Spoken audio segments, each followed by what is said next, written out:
Encore une fois, nos amis préférés de chez Eros et compagnie présentent l'épisode. Et aujourd'hui, on va vous parler du jouet qui s'appelle Relax. Puis je pense, parce que, Simon, je m'excuse de te mettre sur le spot, mais t'es pas le meilleur en massage. Ah non, c'est vrai. À mon grand désarroi. Je sais jamais quoi faire, tu sais. Non, c'est ça, c'est comme pas inné en toi, mais Ouais. je pense que le relax pourrait permettre de faire des petits massages comme ça parce que l'embout ici vibre. Donc, bon, c'est sûr que c'est pas un massage avec les mains, mais tu sais, ça vibre. Fait que, tu sais, en faisant des points comme ça dans le dos, Ouais. puis ça pourrait peut-être... le massage pourrait finir autrement.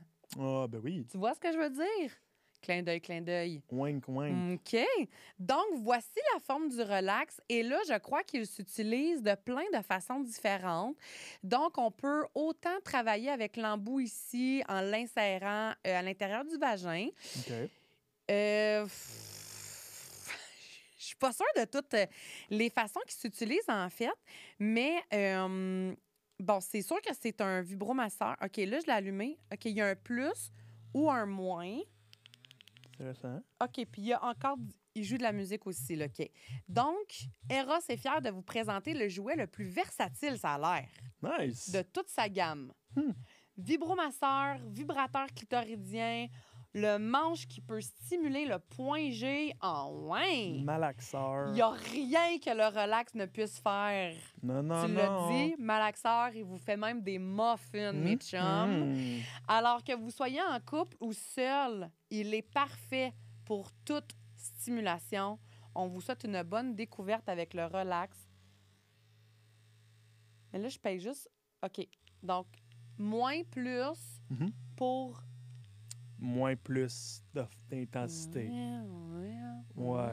OK. Fait que c'est différentes variantes. Alors, erosetcompagnie.com pour magasiner, pour retrouver le relax ou pour trouver tout ce dont vous allez avoir besoin, que ce soit des lubrifiants à base d'eau ou n'importe quoi, des nettoyants pour vos jouets sexuels.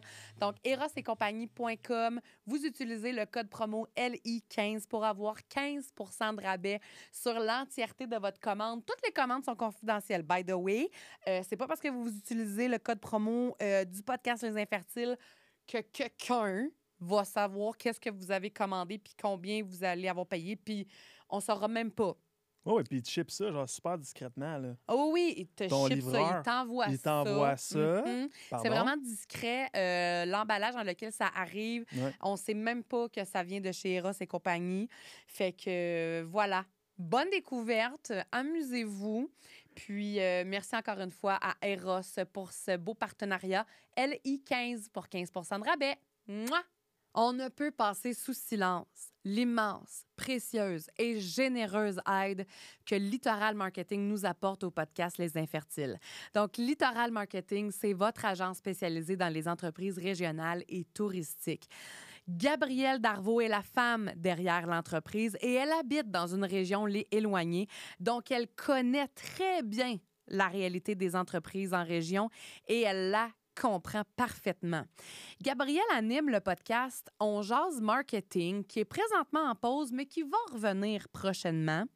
Et pour les entreprises qui souhaitent bénéficier des services de Littoral Marketing, on vous offre un cadeau si vous dites que vous avez écouté le podcast On jase marketing. C'est un appel stratégique gratuit de 30 minutes. Donc, si vous avez une entreprise, vous prenez cet appel stratégique-là gratuit de 30 minutes dans lequel vous allez discuter de vos besoins et dans lequel Gabrielle va vous expliquer toute la gamme de services qu'elle peut vous offrir.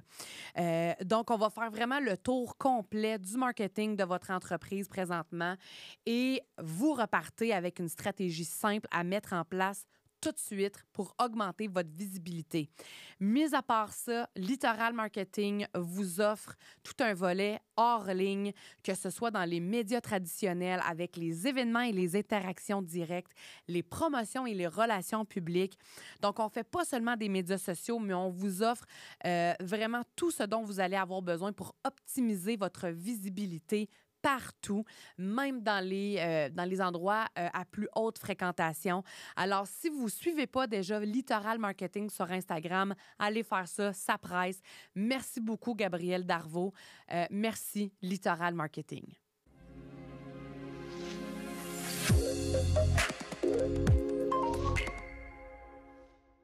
Bonjour tout le monde. Je veux prendre un instant avant de débuter cet épisode-là pour vous remercier d'être là à chaque épisode, de nous écouter, de nous suivre.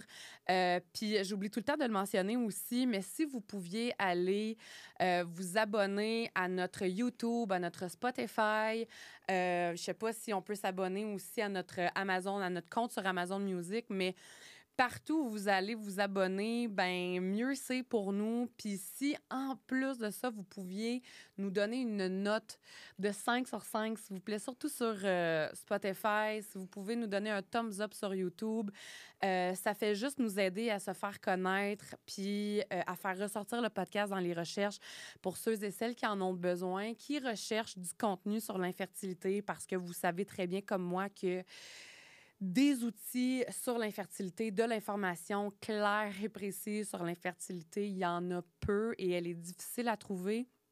C'est d'ailleurs une des nombreuses raisons pour lesquelles j'ai voulu créer ce podcast-là. Donc, merci de vous abonner à nos différentes chaînes. Merci de nous donner la meilleure note que vous pouvez nous donner, s'il vous plaît.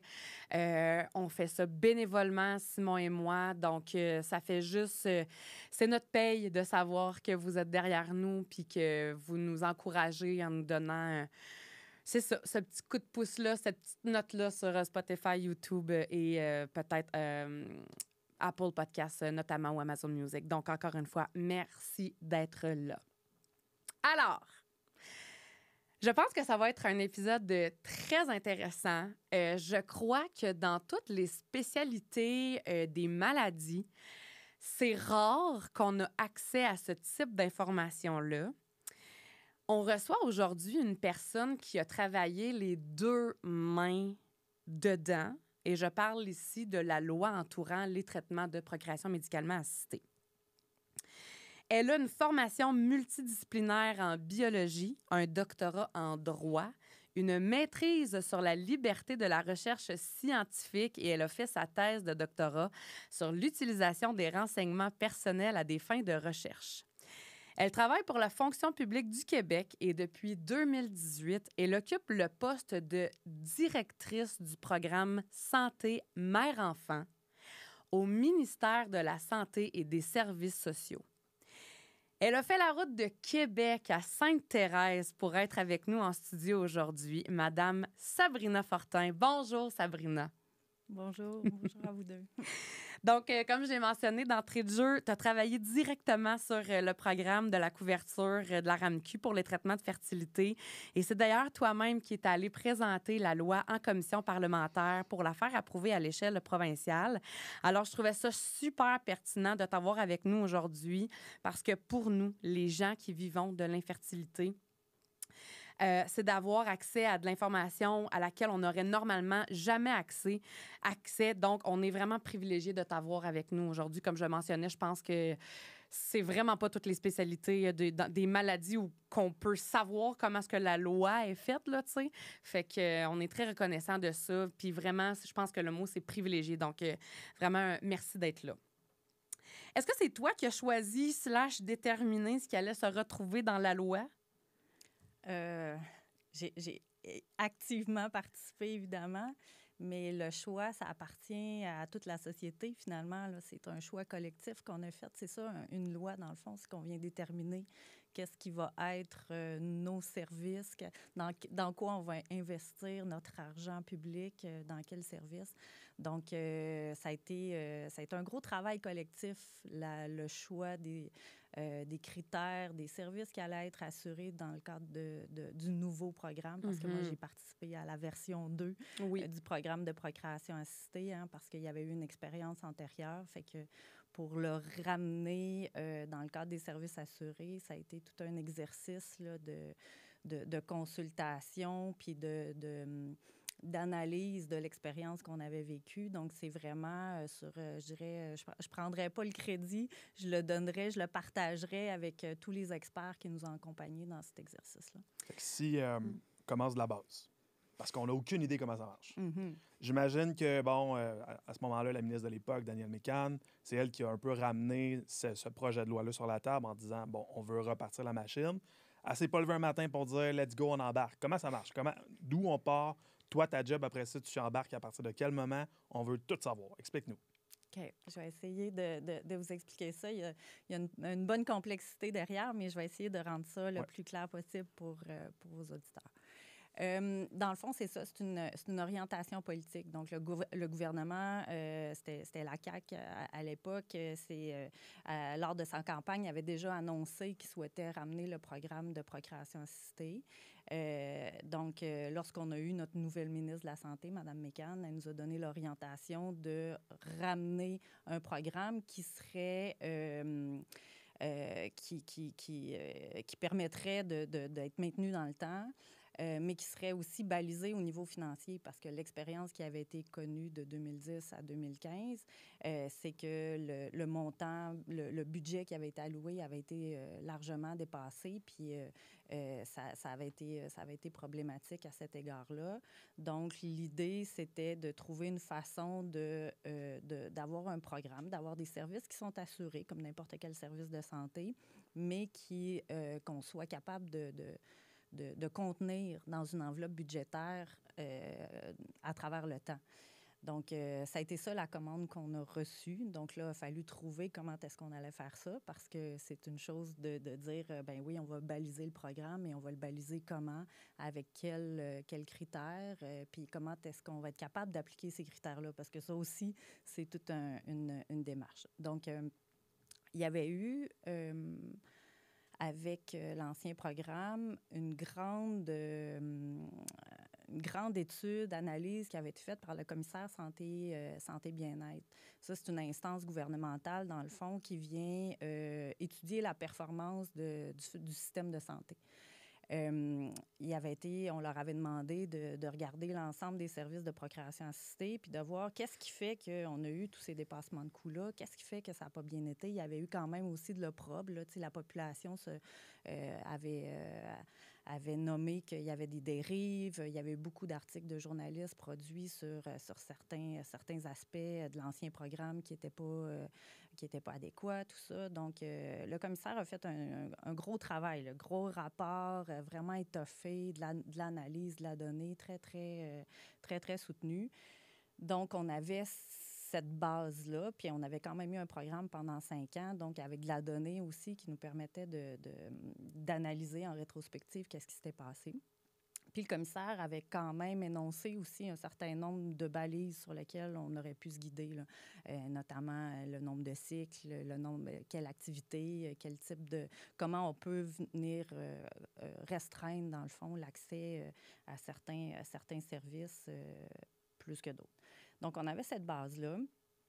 Puis, on s'est lancé dans la grande consultation de nos spécialistes, puis des endroits où il y a des services de procréation assistée. Donc, c'est en 2018-19, on a fait le tour des centres de procréation assistée. On est allé les visiter, tous les centres publics, privés. On est allé les voir pour voir comment c'est organisé, comment ils fonctionnent, qu'est-ce qu'ils ont eu comme expérience avec l'ancien programme, qu'est-ce qu'ils nous recommandent aussi comme façon de venir l'encadrer, parce que tout le monde comprenait que pour être capable de ramener un programme de procréation assistée, allait falloir le faire différemment, parce qu'on avait eu quand même une expérience difficile, puis tout le monde avait trouvé ça extrêmement difficile. Qui ça, tout le monde? Tous ceux qui avaient été impliqués dans les services, les médecins, l'ensemble des Autant infirmières, les patients, les patients. Tout le monde avait trouvé... C'était traumatique, pratiquement, là, OK. le fait qu'on offre un service, puis tout d'un coup, on tire la plug, Oui, de OK. mettre en place Ben tout ouais. ça, puis après ça, de l'interrompre, ça a été quand même difficile là, Oui, oui, pour oui. tout le monde. Oui. Donc, tout le monde nous a partagé ça quand on a fait la tournée des centres de procréation assistée. Puis on a parlé avec l'Association des couples infertiles, la coalition LGBT+, on a parlé au Collège des médecins, à plein d'associations pour être capable d'aller chercher le maximum de points de vue, puis être capable de départager entre ces différents critères-là, parce qu'il faut toujours mettre le tout en équilibre. Puis l'objectif, c'était d'améliorer l'accessibilité aux services, le plus possible, que le programme soit le plus large, le plus ouvert possible, mais qu'on soit capable aussi de respecter le budget qui nous avait été alloué. Fait que ça a été un exercice d'équilibriste. On est souvent des funambules dans l'administration publique. Il faut trouver la zone où on est capable de fonctionner, puis on va en avoir le mieux pour notre argent. Donc, ça a été ça le parcours qu'on a fait. Puis après ça, on a mis en place un comité d'experts. Donc, une fois qu'on a eu tracé, fait tous ces critères-là, le comité d'experts nous a aidés à venir les préciser, les raffiner. Donc, quand on parle de la définition d'un cycle, qu'est-ce qu'on doit inclure dans un cycle de fécondation in vitro? Bien là, c'est là que les experts étaient vraiment importants pour dire, bien, quand est-ce qu'on le part, quand est-ce qu'on l'arrête, c'est quoi un cycle de fécondation in vitro, c'est quoi le critère de l'âge, on va sûrement en parler. Juste une petite parenthèse avant. Oui. Dans le comité d'experts, il y a Oui. qui? C'est-tu des fonctionnaires? C'est quoi? C'est vraiment des experts de différents domaines. On est allé chercher des fertologues. Des fertologues qui pratiquent, là... Qui pratiquent la procréation assistée, bien sûr. On cherche toujours à être le mieux accompagné possible. On avait néonatologistes, pédiatres, éthiciens, des patients partenaires. Ça a été vraiment un comité qui était... puis nous a accompagnés pendant un certain temps, là, le temps qu'on élabore tout ça. Fait qu'on est revenu plusieurs fois auprès du comité pour venir justement raffiner ces libellés-là qu'on allait ultimement apporter à nos autorités ministérielles pour les amener dans une loi.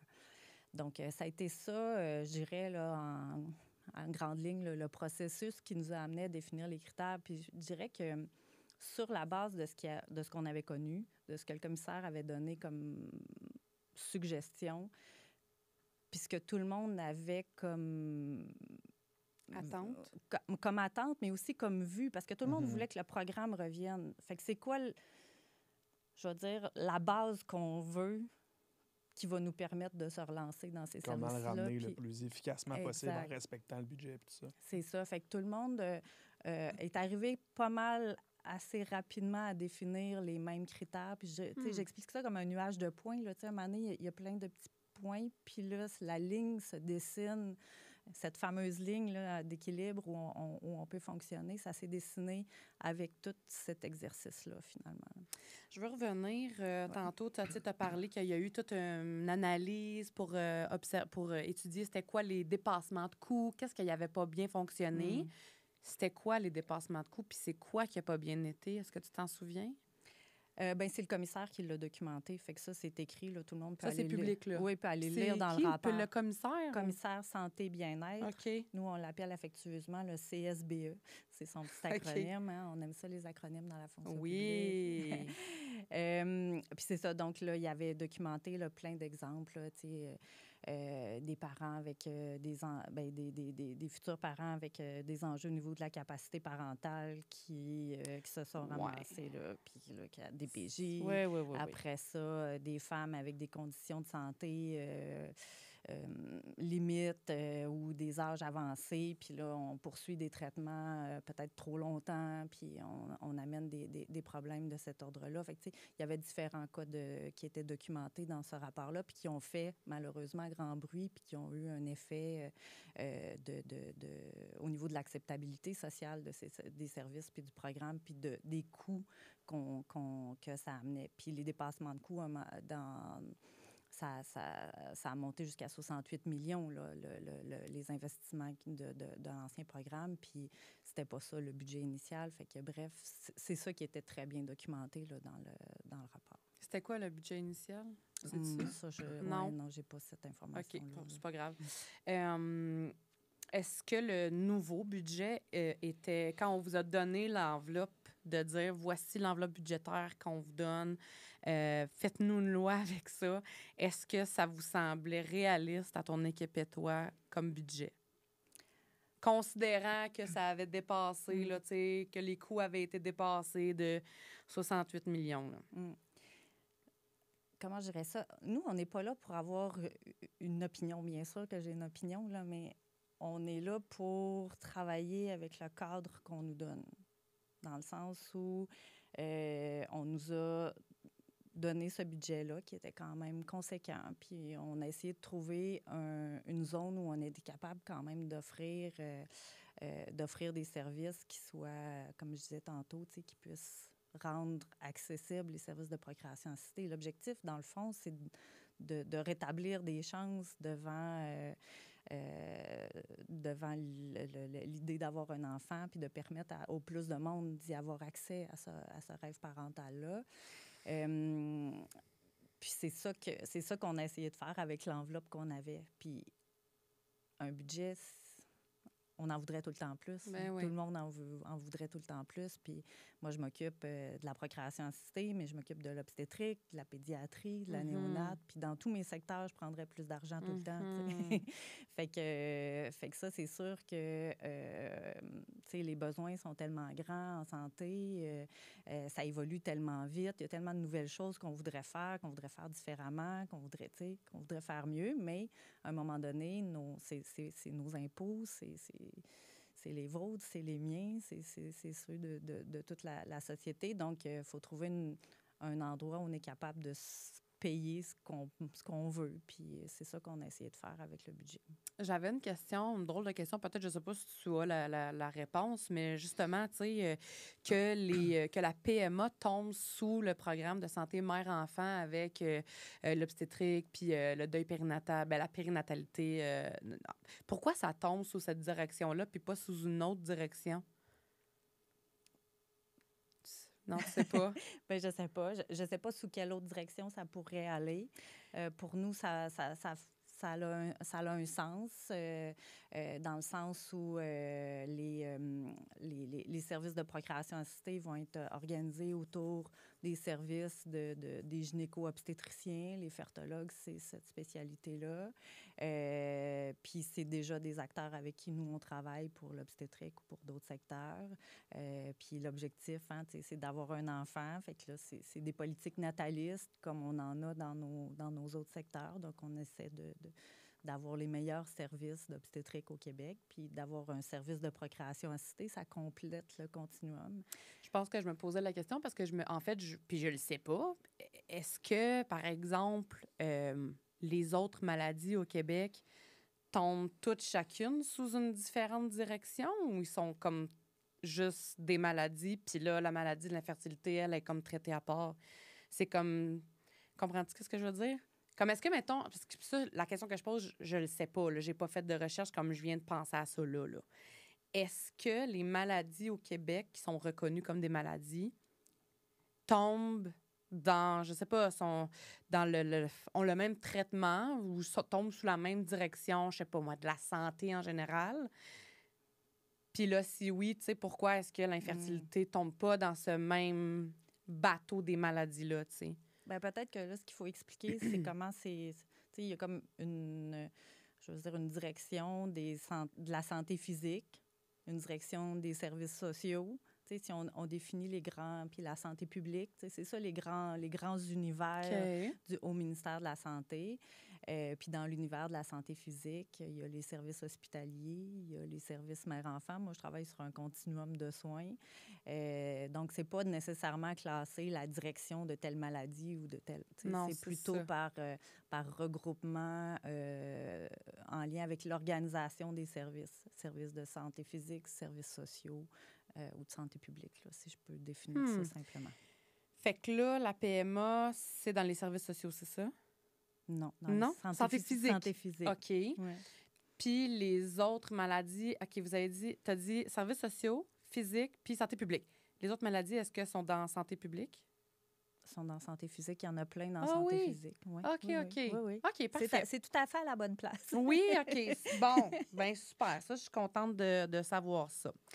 Est-ce que tu peux, bien que tu ne peux pas dire le montant de l'enveloppe budgétaire qui vous avait été accordée, est-ce que tu peux nous dire quelle part du budget provincial de la santé est consacrée à la PMA? Non, malheureusement, là, OK. je n'ai pas cette proportion-là en OK. tête. Mais tu sais, le budget de la santé, c'est quand même la grosse part du gouvernement. Là, fait que, OK. Attends, je suis en train de lire mes questions. OK, Là. je vais juste... OK, vas-y. parce que c'est très complexe, parce qu'il y a beaucoup de choses qui se passent derrière tout ça, je veux juste faire un recap un petit peu de ce qui s'est passé. Fait que là, c'est quoi? C'est en quelle année? À partir de quelle année on commence? Le projet de loi a été adopté en 2021, mais à partir de quelle année on commence à travailler là-dessus? ben, tout de suite, lorsqu'on a eu les orientations, tu sais, les élections, c'était, je pense, en 2018. Ouais. Fait que tout de suite, au démarrage, là, on s'est mis là-dessus à pied d'œuvre parce que souvent viennent avec ces orientations-là un échéancier assez serré.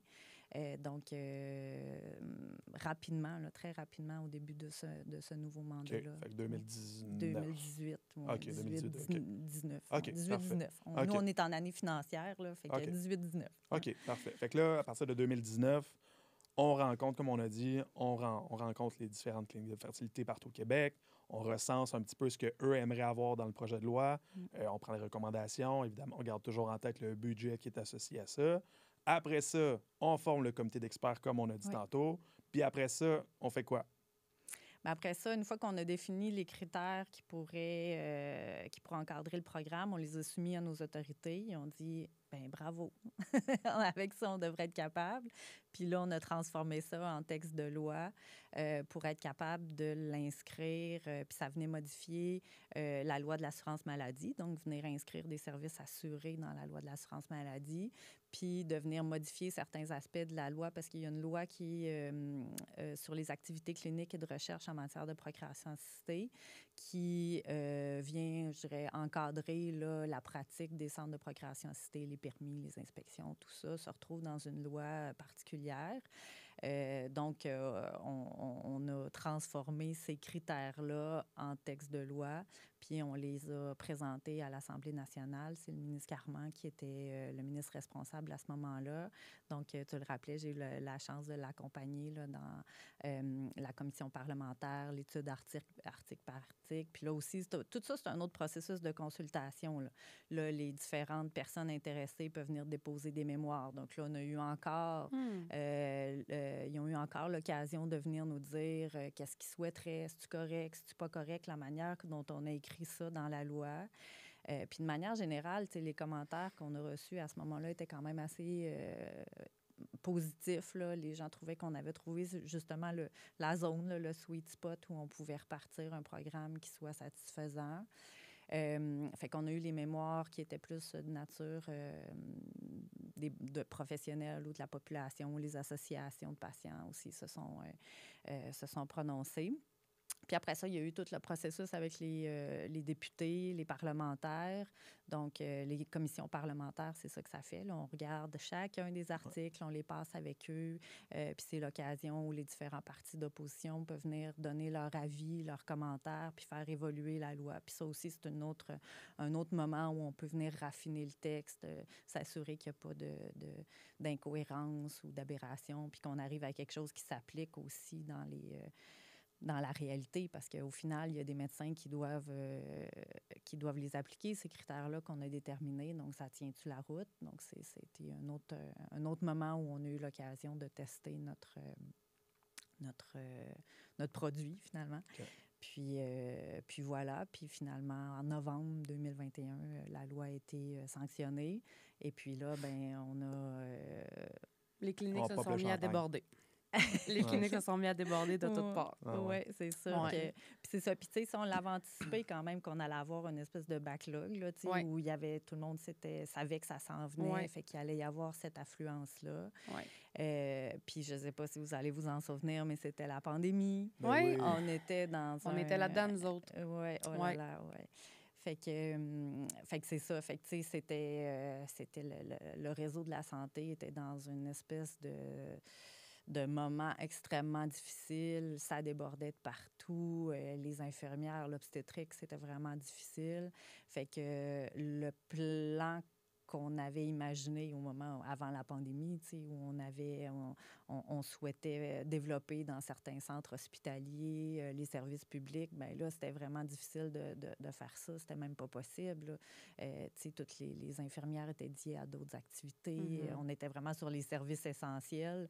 Donc, c'était un moment particulier pour développer... Oui, c'est ça, pour développer un nouveau service, mais néanmoins, on a réussi à le faire. Ouais. Puis ben, c'est ça. Maintenant, ça fait 3 ans, puis ça roule bien. 3-4 ans maintenant.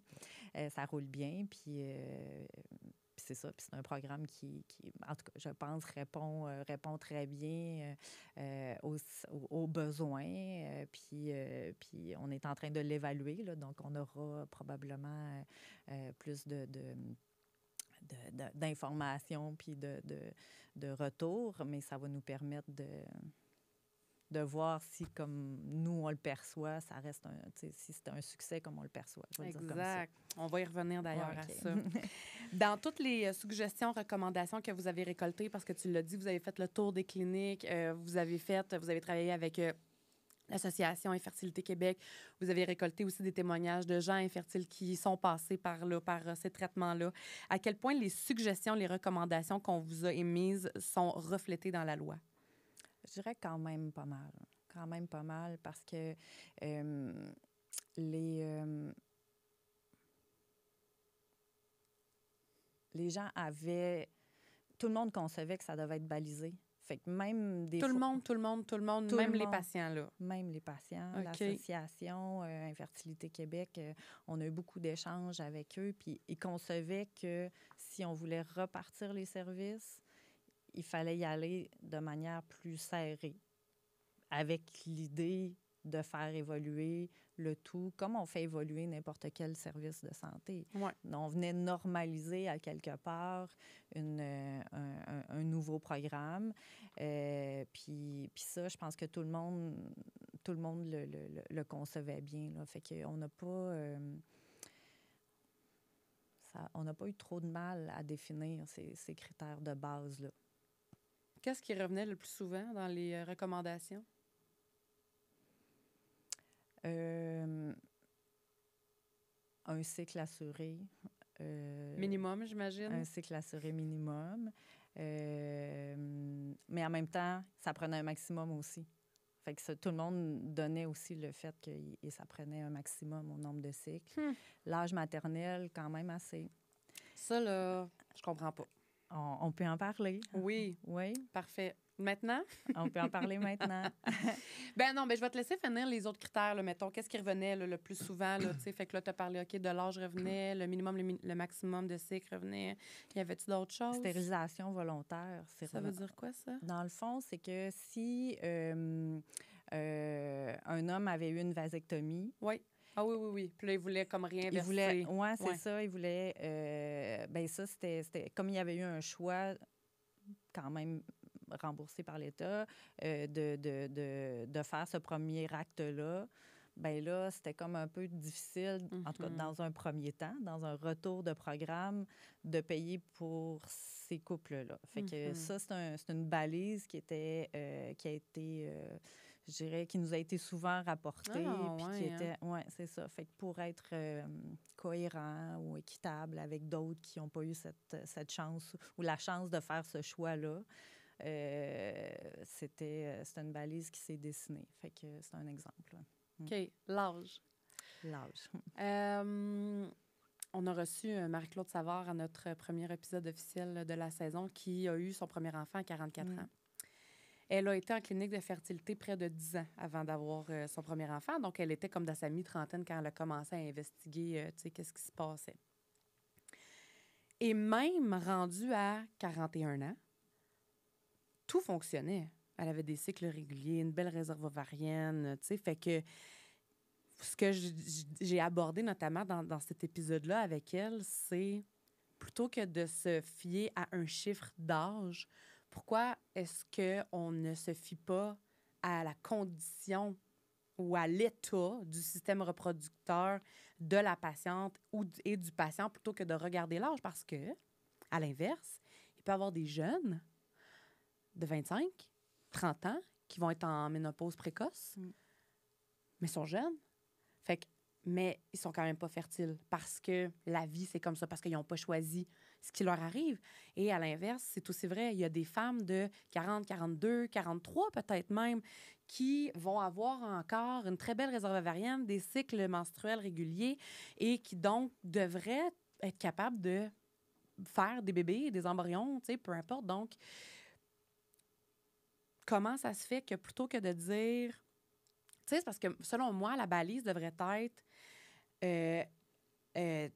plutôt que d'être un âge, ça devrait être selon la condition de chaque patient. Comprends-tu ce que je veux dire? Alors, est-ce que tu es capable de m'expliquer ou de nous expliquer pourquoi est-ce qu'on a mis un âge plutôt que de mettre la condition, plutôt qu'on regarde le dossier propre à chaque individu, parce qu'une affaire qu'il faut comprendre en fertilité, c'est qu'on ne peut pas traiter toutes les femmes et tous les hommes de la même façon parce que chaque corps est différent, chaque corps réagit différemment à la médication notamment. Puis c'est pas vrai qu'on a tous besoin des mêmes doses, des mêmes médicaments, du même traitement, du même suivi, etc.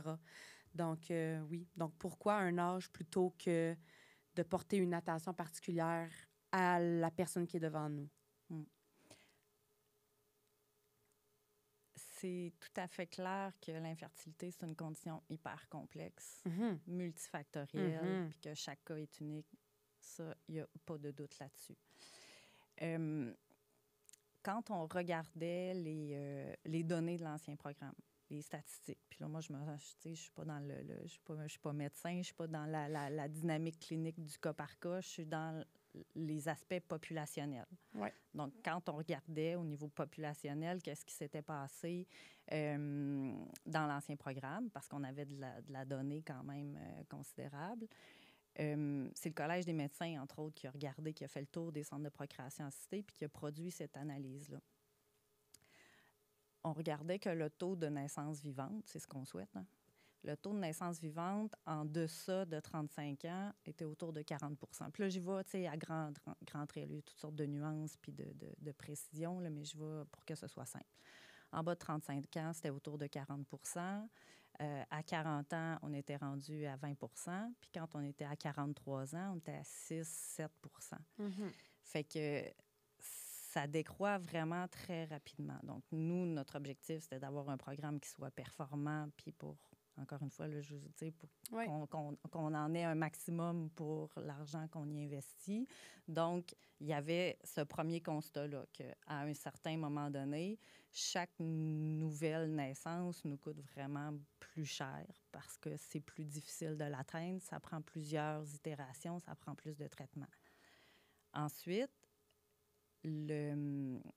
l'autre élément clé de la prise de décision, c'est que au-delà de 40 ans, les risques obstétricaux sont plus élevés. Je vous ai dit tantôt que je m'occupais aussi de l'obstétrique puis de la néonate. Ouais. Bien, dans ces secteurs-là, on essaie de réduire les risques pour la mère puis réduire les risques pour l'enfant.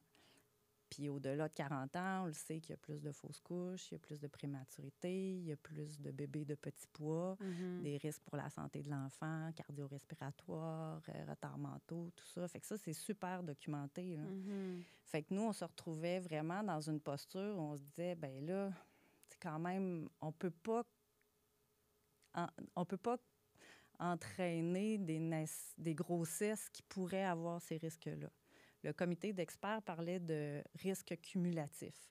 On ne voulait pas, la fécondation in vitro, c'est déjà, ça peut déjà amener des risques supplémentaires sur une grossesse. Ça va être une grossesse issue de la fécondation in vitro va être considérée à risque par un gynéco-obstétricien. Il va avoir une vigilance particulière qui va s'en suivre. Donc, on ne voulait pas, sachant ce risque-là de base, entraîner des risques supplémentaires à la mère, à la femme, puis à l'enfant ultimement, Puis les coûts, puis là, je vous parle des risques de santé, tu sais, on ne voulait pas les générer, puis on ne voulait pas en plus créer des coûts supplémentaires. Fait que c'est pour ça qu'on a pris cette posture-là qui est certes, on vient tracer une ligne qui est vraiment délicate et, tu sais, pour une femme, c'est vraiment difficile l'accepter, cette ligne-là, qu'après un certain temps, notre fertilité a une fin. Ah, bien, elle décroît à partir de 35 ans, là. Tu sais, je veux dire, à 35-36, on fait partie des traitements gériatriques. Oui, là, la fameuse grossesse gériatrique. Tu sais, fait que non, c'est ça. Je veux juste me permettre un commentaire, puis tu n'es vraiment pas obligé de répondre à ça, puis je veux juste... C'est ça, commenter, parce que je suis certaine qu'il y en a qui écoutent, qui ont envie de le dire aussi. Je n'obstine en aucun cas les statistiques que tu nous expliques où, passé 40-43 ans, il y a moins de naissances, les chances sont... Oui, je comprends qu'en général, qu'en moyenne, la femme vieillit, notre fertilité décroît. Tu sais, c'est un fait. Oui, c'est un fait. Ce que moi, je trouve dommage avec ça et discutable, c'est que je reviens avec ce que je disais tantôt, c'est qu'il y en a des femmes de 43 ans qui ont un système reproducteur en bonne santé, mais c'est que c'est peut-être leur conjoint que les spermes ne sont pas bons, tu sais, ou ils ont besoin d'un petit coup de pouce. Mais là, parce que la madame, elle a plus que 41 ans, on va non seulement la pénaliser, elle, mais pénaliser le couple de réaliser leurs rêves qui se sont peut-être rencontrés il y a juste 2 ans, tu sais, qui se sont peut-être rencontrés sur le tard. Fait que dans l'évaluation de la loi, moi, je trouve que cet aspect-là pourrait être appelé à être modifié dans le sens que c'est ça, dans le sens que plutôt que de s'arrêter à un âge, regardons le dossier de la personne qu'on a devant nous. Regardons le dossier du patient qui est assis. Parce que, tu sais, on ne connaît pas les gens qui essayent de faire un enfant. Ça fait-tu 6 mois, 1 an, 2 ans qu'ils sont ensemble? Tu sais, fait que, puis je trouve que c'est d'enlever le rêve aux gens, tu sais, sans leur donner la chance d'essayer. Puis il y a aussi, à l'inverse, des couples comme Simon et moi qui sont jeunes, mais on n'est quand même pas capable de procréer dans notre chambre à accoucher, tu sais. Puis on a pourtant un diagnostic d'infertilité inexpliqué. Fait qu'à la base, il n'y en a pas de diagnostic, mais on a droit à nous parce qu'on est jeunes, tu sais. Fait que je trouve juste que c'est pas fair de baliser ça, de restreindre ça à un âge. Fait que je voulais juste me permettre ce commentaire-là. Puis merci d'avoir écouté. Ah, ben vas-y, si tu veux renchérir. J'ajouterais peut-être le fait que c'est sachant ça, parce qu'en effet, là, ça aussi, c'est documenté qu'il y a certaines femmes qui sont en parfaite santé puis qui ont des réserves ovariennes au-delà de 40 ans qui sont tout à fait... qui permettent d'avoir des services de... C'est quelque chose qu'on sait aussi. Puis c'est pour ça qu'on n'a pas interdit les services au-delà de 40 ans, tu sais. On les a juste pas assurés. On les a juste pas assurés dans le programme. C'est cher, là, faire une FIV, là. Mais il y a quand même un crédit d'impôt qui a été maintenu aussi. Oui, mais 20 pour les ménages de 120 000. 120 000, ça veut dire qu'on fait 60 000 chaque. C'est pas beaucoup, ça, là. Bien, c'est quand même une aide gouvernementale qui existe aussi. Absolument. Qui est quand même considérable sur un plan de population, encore une fois. Parce que, quand on le prend individuel, c'est sûr que c'est tannant d'être de l'autre côté de la ligne qui a été tracée, mais quand on le regarde de façon collective, on est quand même généreux comme société au Québec avec ces 2 mesures-là. Donc, le programme puis le crédit d'impôt, ça permet de couvrir quand même largement pour ces cas-là où on a besoin d'aller plus loin puis qui ne sont pas prévus dans le programme de procréation assistée. Parce que quelque chose qu'il faut avoir en tête aussi, c'est que le programme, c'est pour la FIV, l'insémine, les choses qui sont vraiment spécifiques à la procréation assistée, mais il y a tous les autres services qui viennent avant l'investigation, la fertilité. Les tests de base et c'est tout ça. Puis toutes sortes de traitements qui vont être là aussi. pour des traitements chirurgicaux, en gynéco, en uro, tout ça, c'est couvert. C'est pas dans le programme, mais c'est déjà pris en charge. Ça fait partie du par régime public, là. C'est ça, par la société pour traiter l'infertilité. Donc, c'est vraiment, c'est tout ça qu'il faut regarder dans le spectre de ce qu'on se paye quand on regarde dans nos services publics. Là. Moi, j'ai une question qui me brûle les lèvres et je suis persuadée que tout le monde se l'arrache. Comment se fait-il qu'on limite le nombre de traitements à une maladie? L'infertilité est reconnue comme une maladie au Québec depuis minimum 2008, mais les traitements sont limités. 6 inséminations, 1 cycle de FIV, puis plein d'autres tests qui ne sont pas inclus là-dedans. Alors, comment ça se fait qu'il y a des limites sur le nombre de traitements pour guérir cette maladie-là?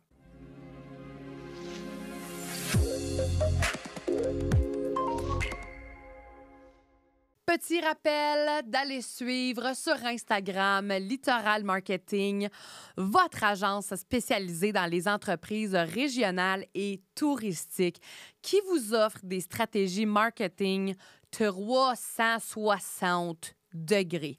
Qu'on parle de médias traditionnels, d'événements et interactions directes, de promotion, de relations publiques, on a la clé, la solution pour vraiment améliorer les stratégies marketing de votre entreprise. Alors, allez suivre Littoral Marketing sur Instagram.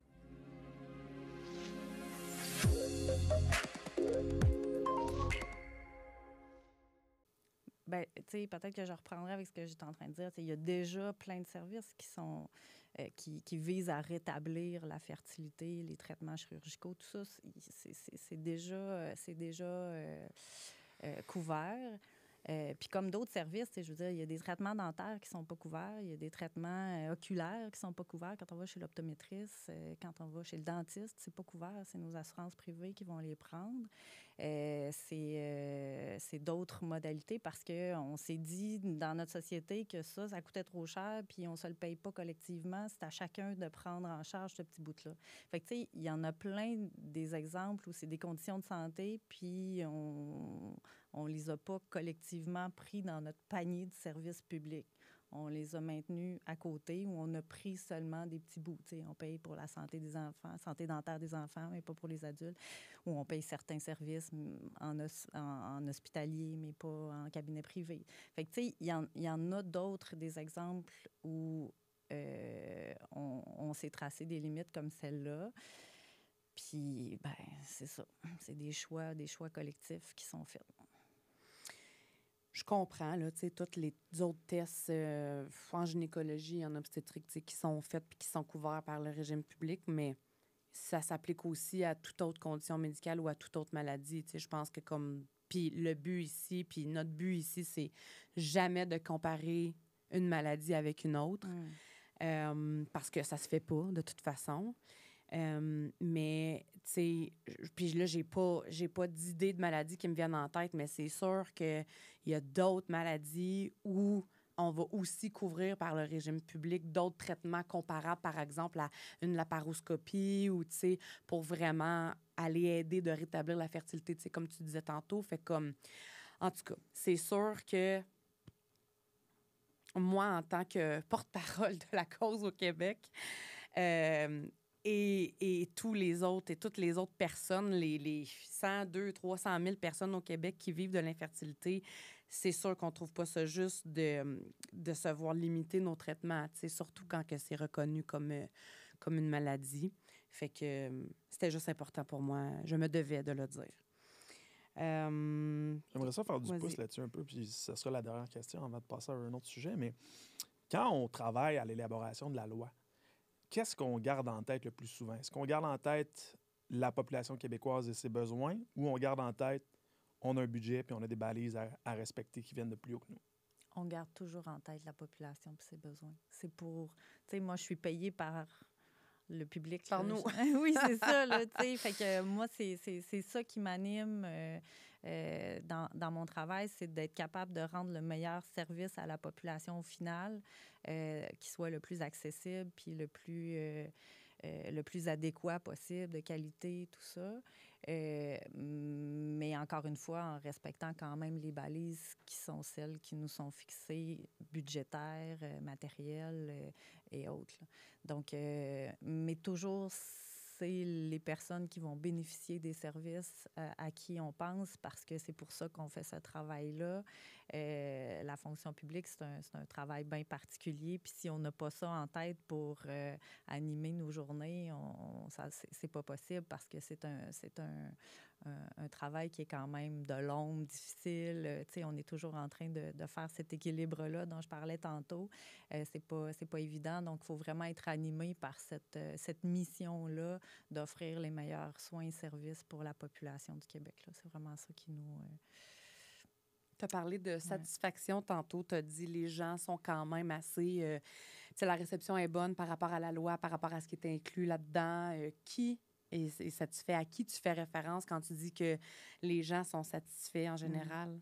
Bien, c'est sûr qu'on connaît tout le temps quelqu'un. Hein, tu as nommé que c'est quand même l'infertilité, c'est une condition assez répandue, 15 de la population. En fait, on connaît toujours quelqu'un qui se retrouve dans cette situation-là. Puis moi, je connais beaucoup de personnes qui ont pu bénéficier des services. Puis quand je leur dis que je fais ce travail-là, ils me remercient personnellement. Puis là, c'est la meilleure paye. Puis c'est ça. Puis tu sais, quand on regarde les statistiques, mettons, là, depuis 2021, là, c'est 16 000 projets parentaux, oui, qui ont été inclus dans le programme. Près de 10 000 embryons transférés, 7 000 enfants qui sont nés de la procréation assistée depuis 2021. Depuis 2021. C'est quand même wow. Puis, tu sais, combien sont attribuables au programme? Là, je ne suis pas capable de vous faire cette... mais, tu sais, je trouve que c'est quand même considérable. Puis, tu sais, c'est une politique nataliste, finalement, un programme de procréation assistée. Ce qu'on souhaite, au final, c'est d'avoir des bébés qui naissent de ces services-là. Puis, ben c'est 7 000 qui sont nés de notre programme, de notre nouveau programme depuis 2021. Fait que, est-ce qu'il y a des choses que vous aimeriez changer, ou est-ce que vous entendez du feedback sur ben ça, c'est bien, mais peut-être qu'on pourrait le modifier de cette façon-là, tu sais, à l'avenir? Bien là, comme je l'ai évoqué, là, on avait prévu, tu sais, c'est quelque chose qui était convenu au départ. Là, quand on a ramené le programme, tout le monde était OK, on dit go, mais il va falloir que ça soit contenu dans le temps. Puis après 3 ans, on aimerait ça avoir une évaluation pour être sûr que le programme est satisfaisant, qu'il donne les résultats attendus, puis qu'on a respecté, encore une fois, la fameuse enveloppe budgétaire. Fait que là, on est là-dedans. Là. On est dans ce processus d'évaluation-là. Donc, il y a toute une équipe là, qui est en train de rencontrer les centres de procréation assistée, plein de parties prenantes dans le réseau, pour être capable de voir, tu sais, qu'est-ce qui va bien, qu'est-ce qui va moins bien dans notre programme. Y a-t-il des choses qu'on peut améliorer? Donc, c'est vraiment un processus d'amélioration continue là, dont on s'est doté pour être capable de justement faire les ajustements si c'est requis. Parce qu'on a beaucoup parlé des services assurés, de ce qui est inclus ou pas dans le programme, mais il y a aussi comment c'est organisé. On a des centres publics, on a des centres privés.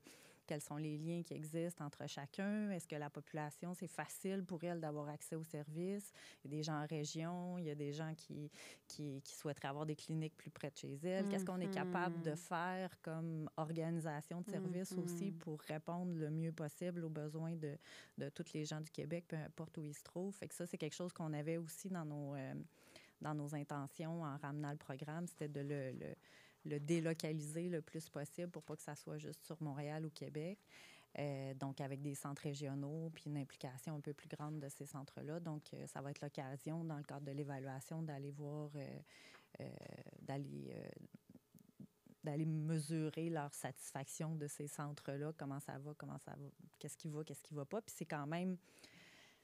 Ils voient beaucoup de patients. Ils ont vu beaucoup de patients depuis le retour du programme. Donc, ils peuvent être à même de nous rapporter aussi beaucoup de choses qui sont vécues par les personnes puis qui peuvent nous permettre d'améliorer notre offre de service. Parce que, comme je disais tantôt, on a souhaité normaliser les choses. Comme n'importe quel service de santé, là, on devrait être capable de s'ajuster en cours de route si on a besoin, puis pas d'avoir un programme on-off comme on l'a connu. Là. Oui. L'objectif, c'est de maintenir les services puis de les maintenir comme n'importe quel autre. Là. Je rajouterais même que, puis je ne sais pas si ça, c'est de votre ressort au programme Santé Mère-Enfant, mais c'est pas tout le monde qui sait qu'il y a une couverture qui existe. Et moi, ça, j'ai été témoin de ça, là. J'ai informé moi-même des gens. C'est parce que t'es pas obligé de payer pour ça, là, ma toune, là. Tes tests, là, que t'as payé 2000, là, sont couverts, là. C'est pas tout le monde qui est au courant que si t'es pas capable de tomber enceinte, t'as recours à un accès couvert par la RAMQ, tu sais. Fait que je pense qu'il y aurait aussi quelque chose à mijoter là-dessus pour travailler peut-être sur une espèce de campagne d'information, de sensibilisation, de dire « Hey! » Tu sais, puis je suis convaincue que ça a été beaucoup de travail pour vous là, de mettre sur pied ce programme-là, ce projet de loi-là. Soyez fiers de le montrer, tu sais, puis de dire « Hey, ça existe, on l'a ramené, tu sais, depuis 2021. » Tu sais, depuis 2021, ça veut dire que ça fait un peu plus de 3 ans, tu sais, déjà. Puis il y a encore des gens qui savent pas que il y a une couverture qui existe, tu sais. Fait que je voulais juste me rajouter ce petit commentaire-là. Puis pour revenir à la consultation ou au processus d'évaluation que vous êtes en train de faire, est-ce qu'il y a encore une fois, des gens qui vivent de l'infertilité ou qui ont vécu de l'infertilité qui vont être consultés pour évaluer le programme actuel? J'ai pas tous les paramètres, mais je pense pas que dans le cadre de cette évaluation-là, il y a une consultation publique qui vient avec. Des fois, c'est inclus, des fois, ça l'est pas. Je crois pas que dans cet exercice-ci, sous toute réserve, là, vraiment, faudra vérifier. Là. Je crois pas que c'est inclus. Je pense que c'était vraiment via les services des centres via les centres de procréation assistée que ça se déroulait. À l'interne, là, genre entre médecins, là, c'est ça? Bien, médecins, infirmières, infirmières, ouais, c'est ça, là, les professionnels qui sont qui dans les travaillent centres, avec qui les patients. travaillent quand même, eux, avec les patients. Puis, tu sais, souvent, les porte-paroles des patients, c'est les infirmières là, qui sont vraiment des professionnels impliqués, je dirais, dans le quotidien. Donc, c'est souvent ces professionnels-là qui vont nous rapporter le vécu des patients. Fait que c'est ça, là, j'ai pas le... Alors, encore une fois, je vais me permettre un commentaire ou une suggestion. Tu sais, tu dis, c'est les infirmières qui vont nous rapporter le plus souvent ou les médecins qui vont nous rapporter le vécu des patients. Il n'y a personne qui peut vraiment, véritablement rapporter comment les patients vivent un parcours de fertilité. Personne. Puis là, ça va être cru un peu ce que je vais dire, là. Puis je veux pas dégrader le métier des infirmières ou des médecins, pas du tout. Mais eux autres, ils n'ont pas le temps de niaiser. OK? Fait que quand on est dans leur bureau, là, ça roule. Ils n'ont pas le temps, nécessairement, de nous écouter pleurer.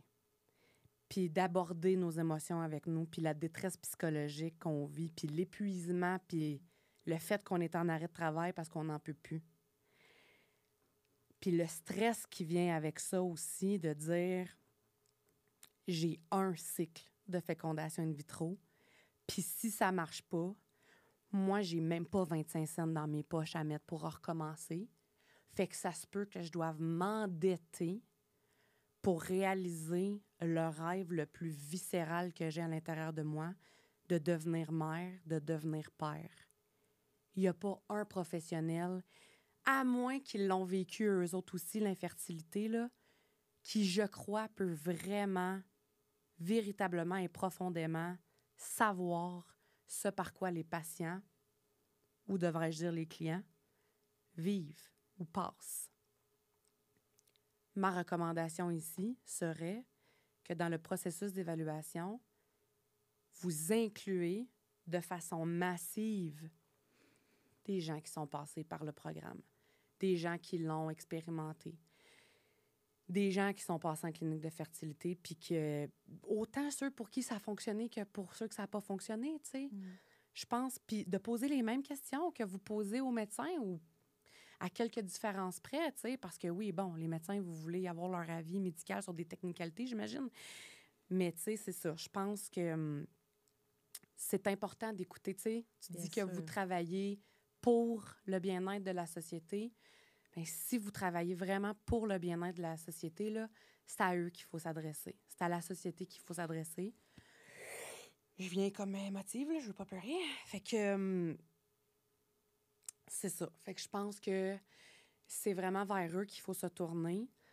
Puis non, on n'a pas encore la plus grande communauté avec le podcast, mais je suis vraiment sérieuse et sincère en te disant que si moi, si nous, le podcast, on peut aider le ministère de la Santé, le programme de santé mère-enfant, peu importe, à clarifier la situation, à vous apporter un angle différent sur lequel le ministre de la Santé ou vous, votre équipe, je sais pas, ça va nous faire plaisir de travailler en collaboration, sincèrement. Je le dis souvent, j'ai de très grandes ambitions pour la cause de l'infertilité.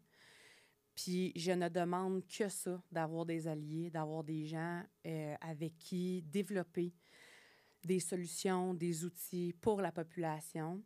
J'ai énormément souffert et je souffre encore énormément de ça.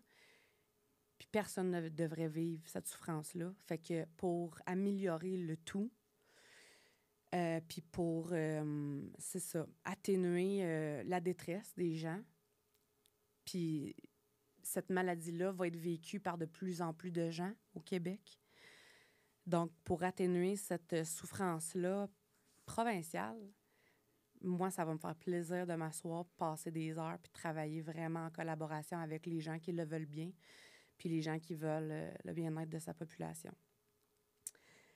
Pour revenir au processus d'évaluation, est-ce que tu sais... Bon, premièrement, il est en cours depuis combien de temps déjà?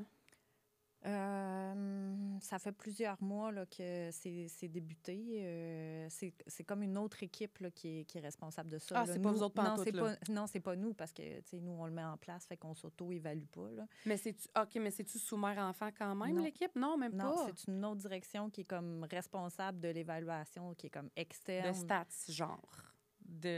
Non. Ils font de l'évaluation. Ils font OK. de l'évaluation de programmes. C'est ça, OK. c'est ça leur rôle. Ils évaluent toutes sortes de programmes. C'est ça leur rôle. Donc, ils vont aller faire des entrevues. Ils vont aller regarder les stats. Ils vont regarder différents aspects du programme selon l'objectif de l'évaluation qui est donné. Puis quand les résultats vont être là, est-ce que vous savez jusqu'à quand ça va s'échelonner encore, ce processus-là? Ça va être encore pour quelques mois. Dans le fond, je dirais 2025, là, on devrait avoir des résultats. Les résultats. Ouais. Puis là, suite aux résultats obtenus, on pourrait s'attendre à un ajustement de la loi quand environ? Bien, on ne peut pas présumer d'un ajustement de la loi. OK. Fait que ça ne veut pas nécessairement dire qu'on fait une évaluation, qu'on va apporter des modifs. Bien, l'objectif de l'évaluation, c'est de voir où est-ce qu'on est rendu. Est-ce qu'on est adéquat? Est-ce qu'il faut s'améliorer sur certains aspects? Puis, mettons, dans le spectre des possibles, là, il pourrait y avoir, genre, votre programme, ça ne marche pas pantoute, on tire la plug, ou il est parfait, on touche à rien. Mais fort probablement qu'on va être entre les deux, puis il va falloir faire des améliorations à certaines choses. Mais je pense qu'on va être plus dans l'organisation des services, puis dans la manière de travailler, je veux dire, les liens qui existent entre les centres de procréation assistée, de travailler l'offre de services régionales. Moi, je m'attends plus à ce type de recommandations-là. Sur les critères comme tels, on ne sait pas. On ne sait pas qu'est-ce qui va ressortir. Mm-hmm. Puis, advenant qu'on ait des recommandations, bien, il faudra trouver une façon d'y répondre. Puis là, ça se peut que si on a besoin d'ajuster certains critères, bien là, c'est réouvrir la loi. Puis là, bien, on repart tout le processus que je vous ai expliqué tantôt. Ça peut prendre plus de temps pour arriver à répondre à la recommandation. Fait que c'est ça. Fait que ça, on va être rendu là dans notre programme. Puis là, j'imagine que les gens qui viennent d'entendre ça, ils ont pogné un petit 2 minutes de peur parce que c'est sûr que nous autres, on a bien peur que ça soit coupé, hein, qu'on perde des acquis. Donc là, il faut juste pas trop partir en peur pour faut tout pas de suite. paniquer, là. Non, Parce non. que quand on parle de modification, d'ajustement, ça veut pas nécessairement dire coupure. Tu sais, ça peut autant vouloir dire ajout ou juste un échange de genre, on enlève ça, mais on remplace ça par ça, tu sais, par exemple. Fait que faut juste, c'est ça, pas trop paniquer pour l'instant, là, je pense. Non, vraiment pas. Puis, tu sais, je vous ai quand même rapporté quelques éléments positifs du programme. Bien, ça demeure des éléments qu'on a partagés aussi aux gens de l'évaluation. Fait que, tu sais, puis ça fait quand même plusieurs années là, que je fais ce travail-là. Fait que moi, je m'attends plus à avoir des suggestions d'amélioration, des recommandations qui nous amènent à améliorer des processus ou des critères ou des aspects du programme. Je m'attends pas à ce qu'on vienne interrompre. Comme on l'a dit tout à l'heure, on a travaillé fort pour se doter d'un programme qui allait être maintenu dans le temps, là. Fait que on est avec cette perspective-là. Est-ce qu'on serait naïf de penser, nous, comme infertiles, qu'il pourrait y avoir une bonification des traitements, c'est-à-dire un cycle de FIV de plus, mettons, ou l'accès aux dons d'ovules, ou l'accès aux dons de sperme ou d'embryon? Excuse, on y a accès, mais c'est pas couvert. Fait est-ce que ça serait naïf de penser que dons d'ovules, de sperme, d'embryon, cycle de FIV supplémentaire pourrait faire partie d'une modification de la loi dans un futur plus ou moins rapproché? Bien, on ne peut pas présumer, on n'a pas de boule de cristal, on ne peut pas présumer de ce qui va se retrouver. Fait qu'on peut penser que vous pouvez penser à tout ça. Mais c'est sûr que moi, je ne peux pas vous nommer quoi que ce soit. Le processus est en cours. Puis après, bien, ça va appartenir aux autorités ministérielles de décider qu'est-ce qu'on fait comme évolution. Est-ce qu'on, advenant, puis je vais reprendre un exemple que tu nommes.